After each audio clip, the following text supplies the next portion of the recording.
শুক্ল চতুর্দশীতেই তারা মায়ের আবির্ভাব তিথি। ভোর থেকেই ভক্তদের ঢল তারাপীঠে। আজ বিরাম মঞ্চে বিশেষ আরতি এবং পূজার্চনা। আজ পবিত্র শুক্ল চতুর্দশী তিথি। এই দিনটিকেই মা তারার আবির্ভাব তিথি হিসেবে শ্রদ্ধা এবং ভক্তির সঙ্গে পালন করা হয় তারাপীঠে। ভোর 4টের সময় থেকে শুরু হয় আজকের বিশেষ আচার অনুষ্ঠান। মা তারাকে স্নান করিয়ে সম্পন্ন হয় মঙ্গল আরতি, আর তারপরেই তাকে মূল গর্ভগৃহ থেকে বের করে নিয়ে আসা হয় বিশ্রামাগার বা বিরাম মঞ্চে। পৌরাণিক কাহিনী অনুযায়ী আজকের এই বিশেষ দিনে মা তারা পশ্চিম দিকে মুখ করে বসে, কারণ কথিত রয়েছে মায়ের পশ্চিম দিকে অবস্থান করছেন তার বোন মা মৌলাক্ষী। তাই আজকের দিনে মা তারা তার বোনের দর্শনের জন্য পশ্চিমমুখী হয়ে বসেন। তারাপীঠ মন্দিরের দীর্ঘ ঐতিহ্য অনুসারে বছরে মাত্র দুটি বিশেষ দিন, রথযাত্রা এবং এই শুক্ল চতুর্দশী তিথিতে মা তারাকে গর্ভগৃহ থেকে বাইরে আনা হয়। ভোরবেলা বিশ্রামগারে আগমন করার পর সারাদিন ধরে চলে মা তারার পূজার্চনা, হোমযজ্ঞ এবং ভক্তদের নিরন্তর ভিড়। বিশ্রামাগারটি অত্যন্ত বিশেষভাবে নির্মিত। এখানে রয়েছে 8টি দরজা। তার প্রতিটি দরজা দিয়ে মা তারা আজ ভক্তদের দর্শন দেন। সকাল থেকে তারাপীঠ মন্দিরে অগণিত ভক্তের সমাগম দেখা যায়। মা তারার দর্শন এবং পূজার জন্য ভক্তরা ভোর থেকে সার বেঁধে অপেক্ষা করছেন। আজকের দিনে একটি বিশেষ ধর্মীয় নিয়ম মানা হয়। আজ মা তারাকে কোনো অন্নভোগ নিবেদন করা হয় না, শুধুমাত্র ফল, মিষ্টি এবং বিভিন্ন উপকরণে মায়ের পূজা হয়। এমনকি তারাপীঠবাসীরাও আজ অন্নগ্রহণ থেকে বিরত থাকেন, কারণ তারা বিশ্বাস করেন আজকের দিনে মা তারাও অন্নভোগ গ্রহণ করেন না। দিনভর চলে পুজো, যজ্ঞ ও আরাধনা।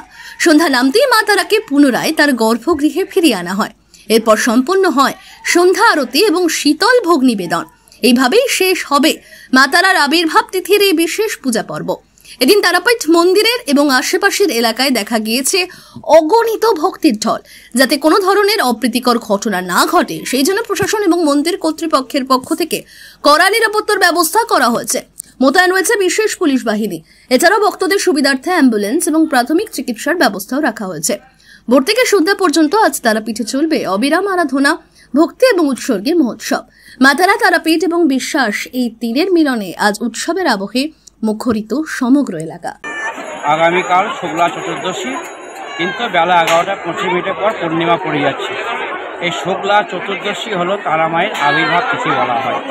আর মা তারাকে শ্মশান থেকে যে শিলামূর্তি রামচন্দ্রের কুলগুরু মহামণি বশিষ্ঠ সাধনায় সিদ্ধিলাভ করে পেয়েছিলেন, সেই মূর্তিটা তারা মায়ের মন্দিরে, বিশ্রাম মন্দিরে প্রথম এখানে প্রতিষ্ঠা করা হয়েছিল। এই জন্য বলা হয় মা তারা আবির্ভাব তিথি। কালকে মা মূল গর্ভগৃহ থেকে বিশ্রাম মঞ্চে আসবেন ভোর 4টের সময়, মানে শুক্লা চতুর্দশী তিথি থাকতে থাকতে আসবে এবং সারাদিন ওখানে পুজো পাঠ, হোম যজ্ঞ সব কিছু নিয়ম মাফিক হবে। কিন্তু কালকে মায়ের দুপুরে অন্নভোগটা হয় না, কারণ ওটা হলো অষ্টদুয়ারি, 8টা দরজা আছে। এই 8টা দরজা দিয়ে মা বিশ্রাম মঞ্চ থেকে ভক্তদেরকে দর্শন দেন। ওই জন্য মা সেদিন আর অন্নগ্রহণ করেন না। আর যেহেতু মা তারা ওই দিনকে অন্নগ্রহণ করেন না একবেলা, ওই জন্য আমাদের এখানে সেবায়ত পরিবার বা তারাপীঠবাসী একবেলা অন্নগ্রহণ করেন না। এই মেলা উপলক্ষে আমাদের যে পুলিশ প্রশাসন, স্থানীয় স্বেচ্ছাসেবী, আমাদের মন্দির কমিটি একটা সাজো রব সবাই সতর্ক আছে। যদি কেউ অসুস্থ হয়ে পড়ে তার জন্য অ্যাম্বুলেন্সের ব্যবস্থা আছে। এবং এই মেলা উপলক্ষে অগণিত ভক্ত মাকে আসবেন বিশ্রাম মন্দিরে মাকে দর্শন দেওয়া। কথিত আছে মাকে শ্মশান থেকে আনার পর মাকে পশ্চিমমুখে বসানো হয়। এটা তার অর্থ হলো যেহেতু মাকে শ্মশান থেকে আনা হয়েছে বলে মা পশ্চিমমুখে বসেন। আবার একটা কথিত আছে যে মা তারার বোন মা মৌলাক্ষী, যেহেতু মা মৌলাক্ষী পূর্বমুখে বসে আছেন, মা পশ্চিমমুখে বসে বনে বনে যেন দেখা করেন, এই একটা রীতিনীতি চলে আসছে।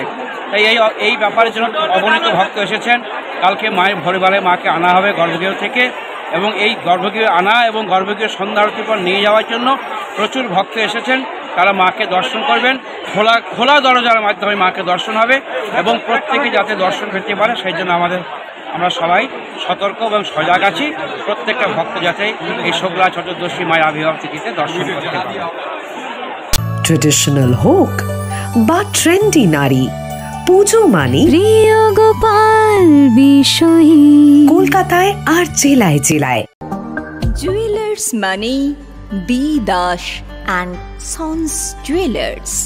নতুন রূপে, নতুন সাজে কাঁচরাপাড়ায় এক্সক্লুসিভ অলংকার ডিজাইন ও ভরপুর কালেকশনের সম্ভার নিয়ে B Das and sons jewellers. নতুন রূপে, নতুন সাজে। নতুন রূপে নতুন সাজে এবং আরো বড় পরিসরে চলে এলো দি বেঙ্গল ধাবা।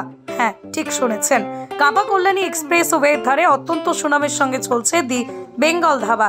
এখানে রয়েছে 7000 square feet banquet, conference hall, family lounge, bar, rooftop lounge. এছাড়াও এখানে রয়েছে ইন্ডিয়ান, চাইনিজ, কন্টিনেন্টাল সহ মাল্টি কুইজিন রেস্টুরেন্ট।